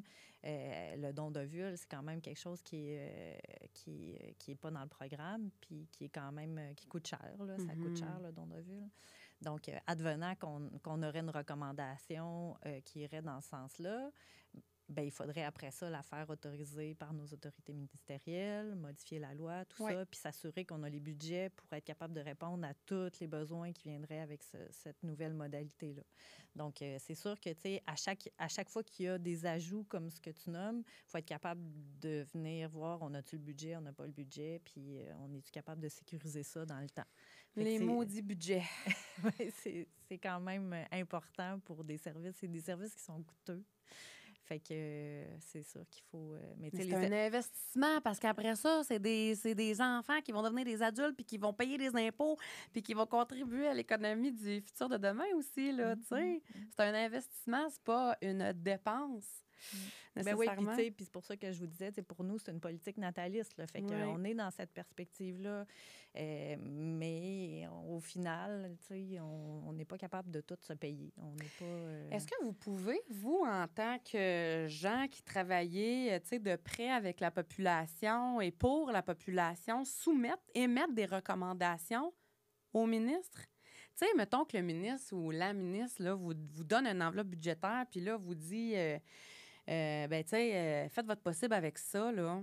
Mais est-ce que vous pouvez arriver puis dire, tu sais, faire des recommandations, tu sais, essayer de comme, je sais pas comment dire ça, mais défendre un peu la population en disant, parce que ça sera pas assez d'argent, là, pour répondre aux besoins de la population. Comprends-tu ce que je veux dire?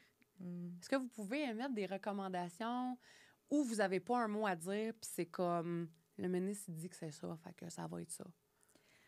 Bien sûr qu'on peut recommander. On est là pour conseiller, finalement, pour s'assurer que le programme va être cohérent, va être adéquat. Puis, tu sais, s'il y avait des aberrations, si on n'était pas capable de rendre les services avec l'argent qui nous est confié, bien, ça ne fonctionnerait pas. Fait que c'est sûr qu'il faut le nommer, il faut le dire, il faut guider nos politiciens avec qui on travaille pour être capable de bien les orienter. Fait que oui, on a ce pouvoir-là, mais en même temps, au final, c'est les autorités ministérielles, politiques qui vont décider.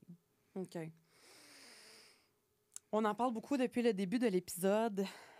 Le budget, l'argent, les finances. Les finances du système de santé vont mal en ce moment. Le gouvernement caquiste parle même de vouloir couper 1,5 milliard de dollars d'ici mars, donc d'ici un mois et demi. J'ai parlé au téléphone avec un fertologue récemment qui me disait lui aussi avoir peur, a peur de voir les seuls traitements de PMA qu'on a encore bannis, là, tu sais. Parce que, justement, c'est coûteux. On en parle depuis le début, c'est coûteux. Fait que lui aussi, il a cette grande crainte-là qu'on perde ces acquis-là encore une fois. Est-ce que, puis je sais pas si tu peux vraiment répondre à ça, mais est-ce que tu as peur ou ton équipe et toi avez peur d'avoir travaillé aussi fort pendant 2 ans pour peut-être rien encore, tu sais? C'est difficile pour moi de répondre à cette question-là. Tu comprends que j'ai un devoir de réserve. Mon opinion n'est pas... Permise. Pas permise dans cette discussion-là. C'est sûr que faut faire face à la musique, mais je vous rapportais des résultats intéressants sur le programme. Je pense que c'est ça qu'il faut retenir là, pour l'heure. Mm-hmm. J'aimerais juste... c'est une question que j'ai en tête depuis tantôt, puis je m'excuse de rapporter le sujet sur la table, mais juste pour que ce soit clair pour nos auditeurs, tout ça. Ce qui est inclus en ce moment dans le projet de loi actuel, est-ce que c'est basé sur ce que vous avez entendu lors de consultations? C'est ton équipe et toi, devant leur ordi, qui a tapé ça pour dire on présente ça au ministre puis au conseil ministériel. C'est ça?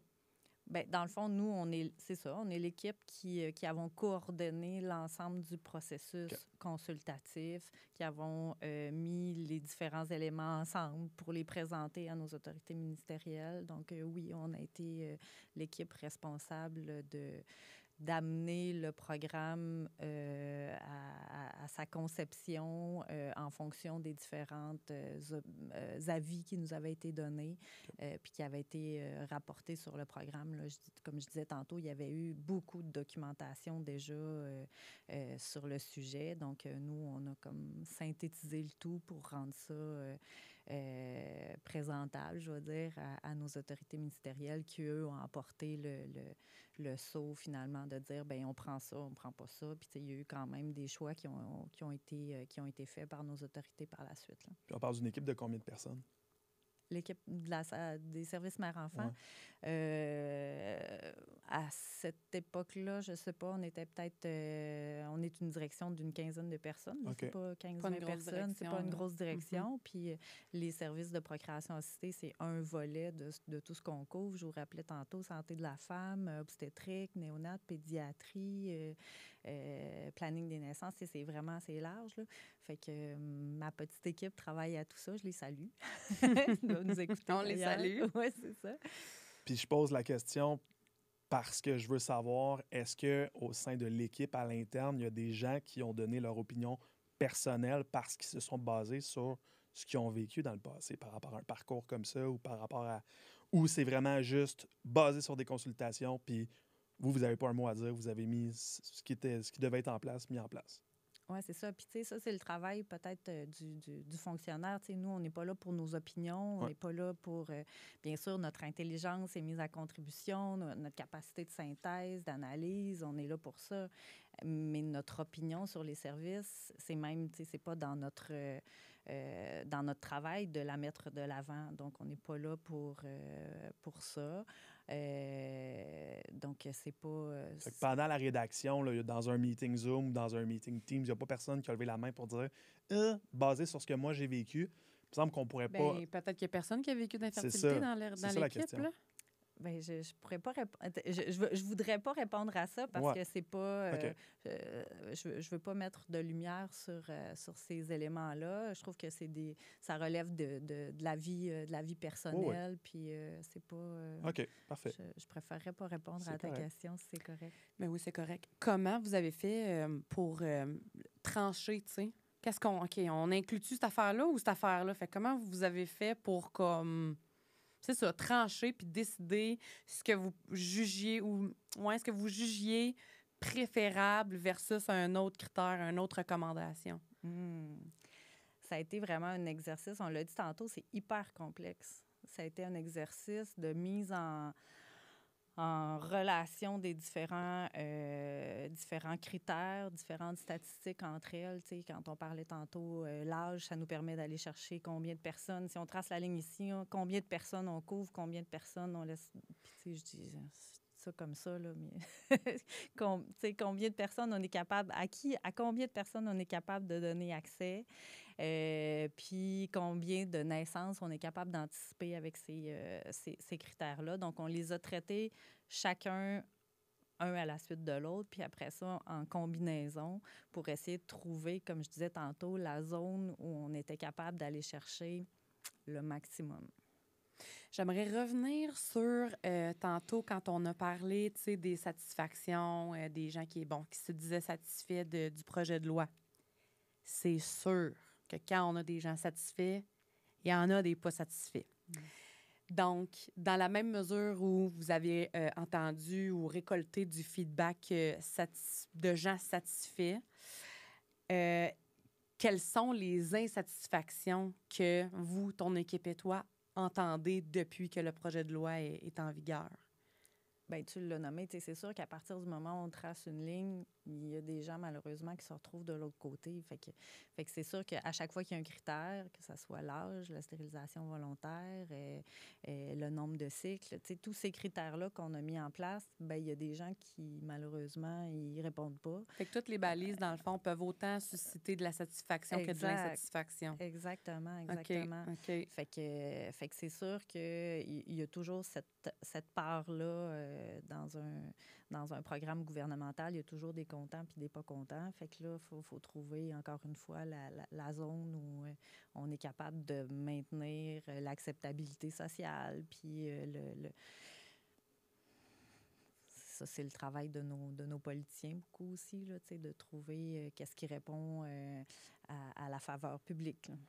Puis, tu sais, c'est sûr qu'on est tout le temps, tu sais, peu importe le projet sur lequel on travaille, que ce soit un projet dans notre vie personnelle ou que ce soit un projet comme celui-ci d'envergure nationale, tu sais, pour le Québec, on est fiers, on est content, on est heureux d'avoir monté, réalisé quelque chose, tu sais.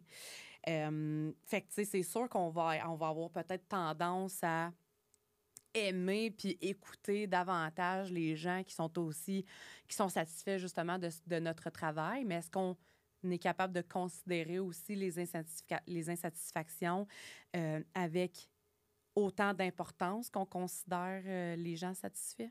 Toujours. OK. Toujours, parce que les services, ça évolue. Ça évolue, fait qu'il faut toujours être à l'écoute de ce qui se fait en termes de recherche, ce qui se fait différemment. Puis c'est ça, puis là, on le nomme de manière négative, les insatisfactions, mais ça peut être aussi vu comme ce qui existe, qui n'est pas dans le contour de ce qu'on a considéré dans le programme. Donc, il faut toujours rester à l'affût de tous ces éléments-là, puis s'assurer que, ben, encore une fois, on est sur la qualité, puis les bonnes façons de faire, les pratiques. Ça évolue énormément, les services de santé, comme les services de procréation assistée, c'est des services de fine pointe, à la fine pointe de la technologie. Fait qu'il faut vraiment être à l'écoute de tous ces éléments-là, parce que c'est pas parce que, puis on va faire un peu d'historique, là, mais au début des années 2000, là, on avait bien peur de la génétique, puis là, on savait pas trop comment est-ce qu'on allait intégrer ça, puis là, maintenant, ben, c'est rendu complètement intégré. On a intégré, d'ailleurs, le dépistage, les tests génétiques préimplantatoire dans le programme. On a déjà fait évoluer notre programme en intégrant ce volet-là l'année dernière. alors que c'était pas envisageable au début des années 2000. Puis là, on est rendu à le faire pour les embryons, puis à trouver une façon de l'appliquer pour que ça soit adéquat, encore une fois, même si ça demeure une technologie complexe avec multifacette, ben on a trouvé une façon de l'implanter au Québec. Puis c'est parce qu'on était à l'affût de ce qu'il y avait dans les possibilités. Puis quand on a fait cette évolution réglementaire-là, ben on a intégré le DPI, comme on l'appelle, le PGT. Oui, c'est OK. Ça, là, je suis juste pas certaine. Là. Ça, c'est pas la biopsie des embryons, là. Ben oui, un peu. Dans le fond, on va faire un test génétique sur l'embryon. Oui, Parce que ça, faut le payer, là, ça, là. Ben, depuis juin 2024, il est maintenant possible de faire, pour certaines conditions, de faire des tests génétiques sur les embryons. Oui. Ben, je le savais pas. Depuis cet été. OK, ben là, parle-nous-en. Je le savais pas, là. Je suis sûre qu'il y en a plein qui écoutent qui savent pas non plus. Donc, c'est ça. C'est en train de s'implanter. OK. C'est quand même une nouveauté dans Mais le comme là, programme. mettons, en ce moment, là, que quelqu'un qui vient là, de faire des embryons, là, en ce moment, ils sont dans leur FIV, là. Ils peuvent-tu là, faire tester leurs embryons actuellement gratuitement? Oui, pour certaines conditions. OK. C'est sûr que c'est pas pour n'importe quoi. Encore une fois, on a dû Ouais. tracer des lignes. Mm-hmm. Mais on a travaillé avec un comité d'éthique. Le comité d'éthique clinique en procréation médicalement assistée nous a accompagnés pour faire un algorithme là, pour être capable d'identifier parmi toutes les maladies génétiques, puis c'est encore une fois multifactoriel, donc celles qui sont monogéniques, qui sont, il y a différents critères qui permettent OK. de déterminer si c'est adéquat de faire un test pour ce couple-là, puis si au final, ben, on va avoir un résultat qu'on va être capable d'interpréter puis qui va valoir le coup. Donc, c'est une nouveauté, là. C'est quelque chose de récent. En même temps qu'on a intégré la gestation pour autrui, il y a eu en faisant la modification réglementaire pour intégrer la GPA, on a intégré aussi le test génétique. Je ne savais pas. OK. Fait que dans le fond, ça, le test de dépistage génétique, c'est pour les gens, par exemple, qui seraient porteurs d'un gène là, ou qui seraient porteurs, que l'enfant pourrait être malade, par exemple. Exact. OK. Là, on va permettre. C'est une maladie grave, invalidante, pour laquelle, c'est ça, là, on a des pronostics graves, qui sont connus, puis qu'on sait que c'est ça qui va arriver, là. Donc, c'est sûr que c'est pas juste, pour des conditions, moi, j'aimerais ça savoir, nice to have, là, c'est vraiment pour des conditions qui sont vraiment graves, sévères et invalidantes. Bien, je suis contente de cette avancée-là, mais je serais encore plus contente si c'était disponible pour tout le monde. Non, mais je niaise, là. T'sais, je pousse un petit peu la patente, là. Je fais exprès. Bon, bien, c'est super, une belle nouvelle. Je veux revenir tantôt quand tu as fait allusion à la DPJ puis tout ça, parce que je suis certaine qu'il y a du monde, quand tu as dit ça, ils ont fait comme de quoi qu'elle parle, tu sais. Fait que en 2012, il y a un article qui était sorti dans la presse racontant qu'une femme de 37 ans avait eu un enfant grâce à la PMA avec son conjoint de 65 ans. Puis dès la naissance, l'enfant a été confié à la DPJ. Bien entendu, ça a fait jaser, où on a remis en doute l'encadrement, entre autres, de la loi sur les traitements de fertilité. Donc, par rapport à certaines incapacités parentales que certains citoyens pourraient avoir, il y a maintenant un article de la loi qui indique que si les médecins ont des doutes sur les capacités parentales de leurs patients ou de leurs clients, ils pourraient demander des évaluations psychologiques avant d'entamer des protocoles médicaux en fertilité. Ça serait quoi les signes qui feraient douter un médecin de la capacité parentale chez une personne qui se pointe dans sa clinique de fertilité? Il faudrait poser la question à un médecin. Je pense que c'est vraiment eux qui seraient les plus à même de vous répondre. OK. Mais ces cas-là avaient fait grand bruit, comme tu l'as dit. Puis, quand on avait fait la consultation, certains médecins nous avaient partagé le malaise des fois qu'ils avaient dans leur clinique devant certaines demandes qui pouvaient leur être faites par des patients, puis des fois, tu sais, qui avaient fait comme une puis une autre clinique là, qui avait fait le tour. Fait que, puis qu'à un moment donné, tu sais, ils ne savaient plus comment les prendre. Donc, c'est un peu sur ces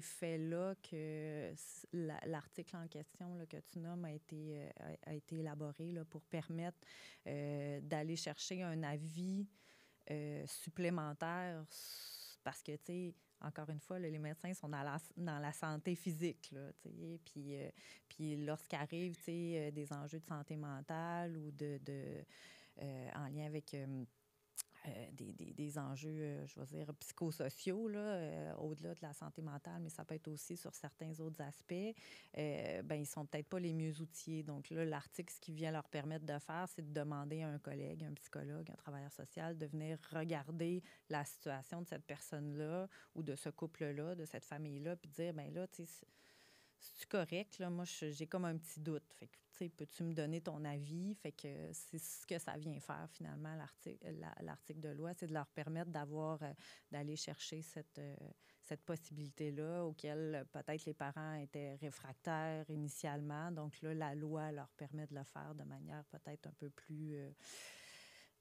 encadrée ou permise. Puis en pré-entrevue, tu me parlais, puis tu en as glissé un mot là, tantôt, je m'en souviens plus quand, mais d'un comité d'éthique clinique en PMA, qui est un comité national où les médecins peuvent justement soumettre des questions entre eux. Puis c'est à l'intérieur de ce comité-là, je pense, là, que dans un cas où des médecins auraient des doutes sur les capacités d'un couple, vont se tourner pour... Non, c'est pas vers le comité? C'est pas vers le comité d'éthique. Donc, vraiment, l'article de loi, il permet à un médecin dans une clinique de procréation assistée d'aller chercher un avis vers un collègue, un psychologue, un travailleur social. Sa clinique, à même sa clinique ou ailleurs. C'est vraiment d'aller chercher un avis externe. Le comité d'éthique clinique en procréation assistée est plus là pour venir répondre à des enjeux liés au service de procréation assistée, mais qui seraient plus de nature sociétale. Là, comme, on va reprendre les tests génétiques. Il y a des choses qui sont très claires, des maladies vraiment graves, là, que tu le sais que si cet enfant-là, il naît, là, il va avoir quelques années de vie, puis ça va être terrible, puis ça n'a pas de bon sens. Là, on le sait que ça n'a pas de bon sens. Mais il y en a d'autres qui sont sur le développement plus au long cours, des gènes de susceptibilité, comme on les appelle, qui vont se développer plus tard dans la vie.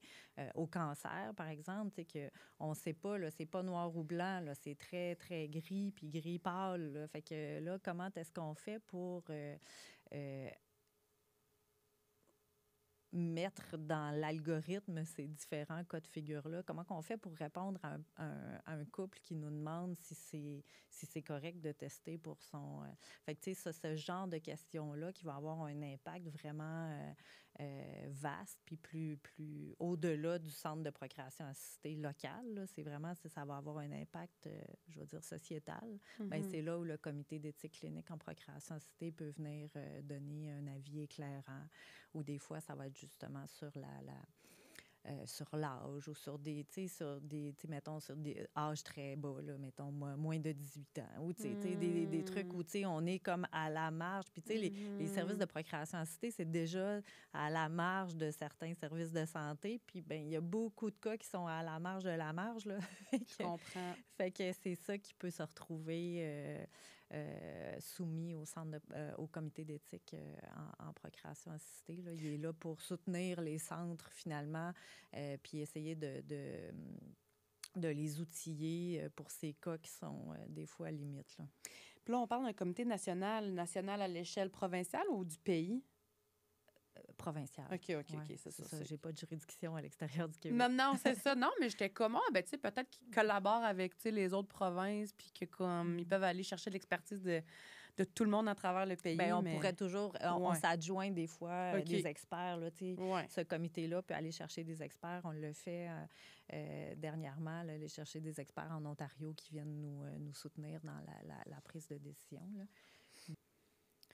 On l'a mentionné plus tôt dans l'épisode que l'infertilité a été reconnue comme étant une maladie en 2008 parce qu'avant, en politique, on ne voulait pas se prononcer. C'est une maladie, c'est plus traité comme une condition médicale. On était très frileux sur les termes employés pour désigner ou pour décrire l'infertilité.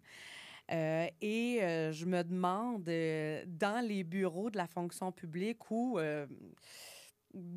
dans les demandes qui viennent, dans les demandes ministérielles là, qui viennent d'en haut, comment est-ce que l'infertilité est abordée? Est-ce qu'on a l'impression qu'on parle de l'infertilité comme étant une maladie qui affecte vraiment beaucoup de gens au Québec et qui va en affecter de plus en plus? Ou on a plus l'impression que c'est une espèce de c'est ça, condition médicale, caprice, voir que les gens font? C'est clairement une maladie, l'infertilité. Là. C'est la définition de l'OMS avec laquelle tout le monde pratiquement se gouverne. Là. Okay. Donc, il n'y a pas de doute là-dessus. Puis, lorsqu'on a élaboré la loi, là, ça a été très clair. Là, ça faisait partie de ce qui venait définir finalement comment est-ce qu'on allait construire notre programme. Donc, on voulait un programme qui soit destiné à répondre aux besoins de l'infertilité, mais aussi de venir répondre aux besoins de l'incapacité à se reproduire, parce qu'il y avait aussi ce volet-là dans la construction du programme. C'était pour les personnes qui sont les personnes, les femmes seules ou les couples homosexuels. On voulait leur permettre aussi d'avoir accès à ces services-là, parce que pour eux aussi, c'était une chance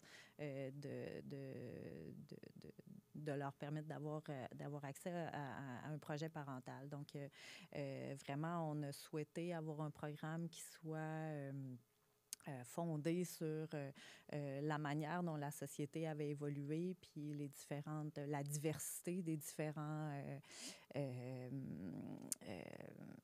aspects familiaux, puis la façon dont on concevait maintenant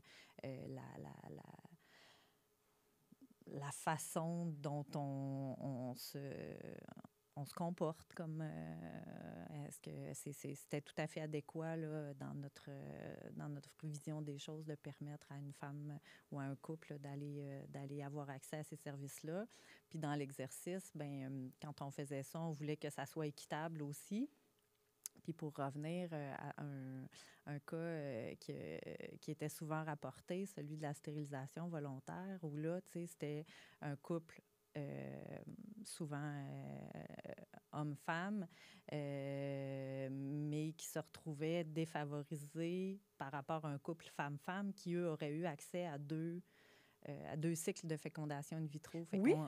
Ben non. Ah non, c'est ça. Non, mais ça aurait été ça. Ça aurait été ça, mais c'est pas ça dans la loi en ce moment-là. Dans ces deux cas de figure-là, on voulait se retrouver avec une chance égale. C'est pour ça qu'on a travaillé le programme avec la notion de projet parental, c'est-à-dire que tu te présentes seul ou que tu te présentes avec quelqu'un.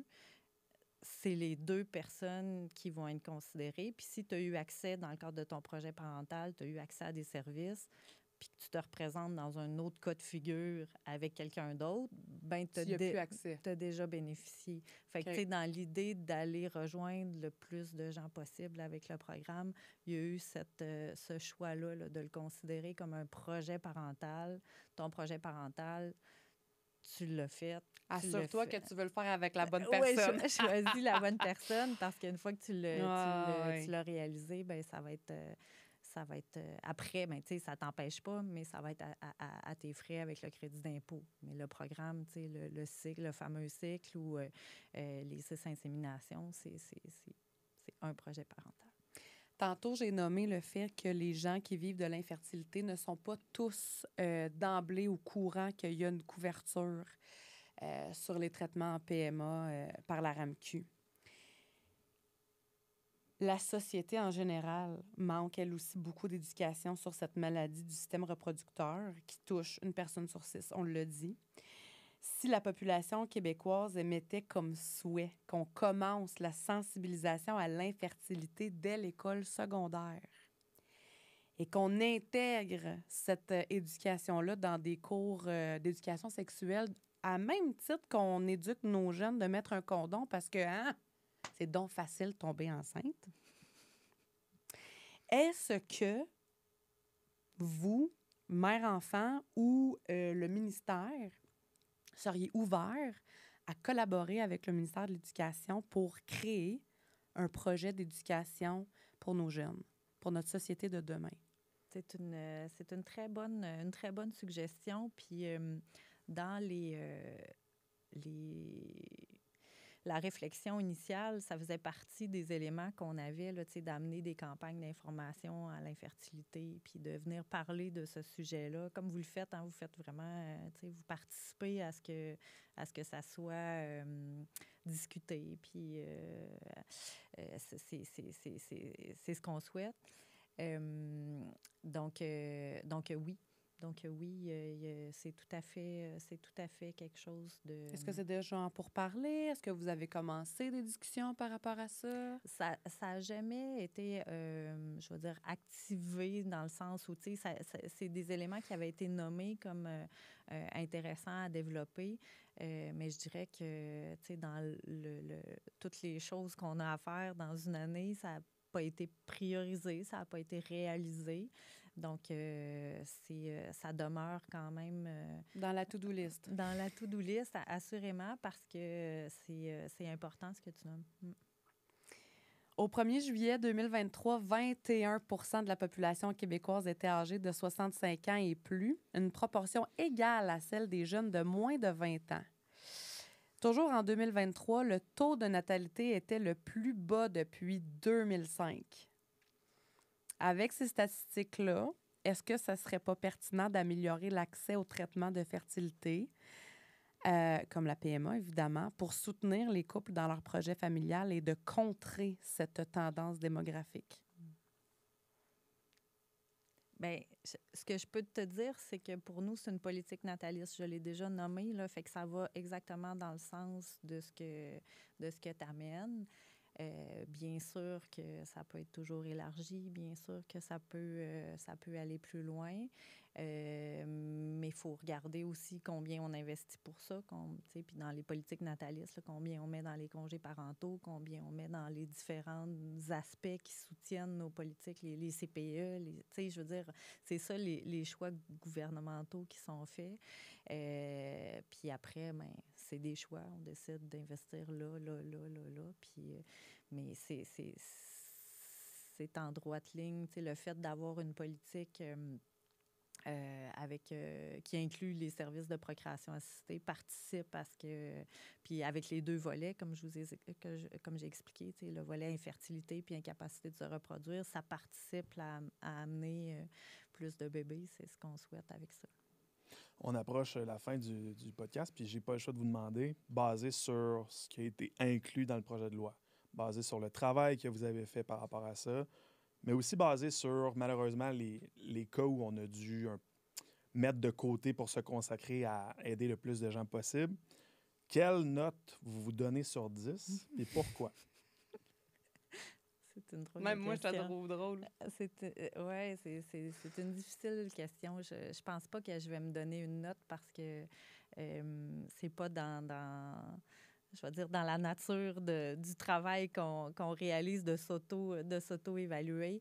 Mais ce que je peux dire, par contre, c'est que je pense que ce programme-là vient répondre à un besoin qui avait été clairement manifesté par les associations, par toutes les personnes qui avaient fait des représentations auprès des autorités politiques ou gouvernementales ou ailleurs. Puis je pense que c'est ça c'est là-dessus qu'il faut nous juger, dans le fond. Est-ce que le programme permet d'offrir les services qui étaient si ardemment souhaités?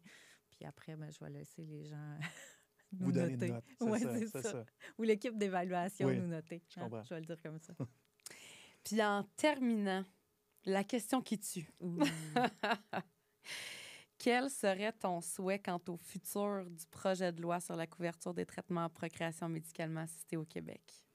Bien, là, peut-être, vous avez nommé 2-3 fois le projet de loi. Ouais. Il n'y a pas de projet de loi. Là, OK? là il y a une loi. Une loi. Ah Il y a ouais, une OK. loi, Oui, elle OK, existe. OK. La loi. La loi, Ah oui. elle Quant est là. au futur de la loi Oui, on va enlever projet. active Ouais. depuis C'est ça. 2021. Oui, oui. Ouais. Ben, je pense que c'est que les services évoluent pour le mieux puis permettent de répondre à un maximum de gens. Tu sais, c'est pour ça qu'on l'a mis en place. Puis c'est dans cette perspective-là qu'on a fait, qu'on a entrepris l'évaluation. Puis on espère qu'au final, ben, nos services vont s'améliorer puis qu'on va être capable de répondre encore mieux aux besoins des personnes infertiles. Donc c'est ça mon souhait. C'est qu'on continue finalement à aller puis qu'on aille plus loin dans des services qui soient de qualité puis adéquats. Sabrina Fortin, directrice du programme de santé mère-enfant au ministère de la Santé et des Services sociaux. Un énorme merci pour cette conversation enrichissante, informative, éclairante, nécessaire aussi et privilégiée, je l'ai dit au tout début, mais je pense vraiment que la communauté des infertiles est vraiment privilégiée d'avoir eu accès à cette information-là. Merci d'avoir fait la route. Merci à ton ministère, à ton équipe d'avoir accepté l'invitation. Puis c'était ta première entrevue. Ça a bien été. Tu as très bien fait ça. Tu as ça dans le sang. Tu es prête pour aller à Tout le monde en parle. Let's go! Fait que non, mais sans faire, c'est un énorme merci d'être venu. J'apprécie énormément. Ça m'a fait plaisir.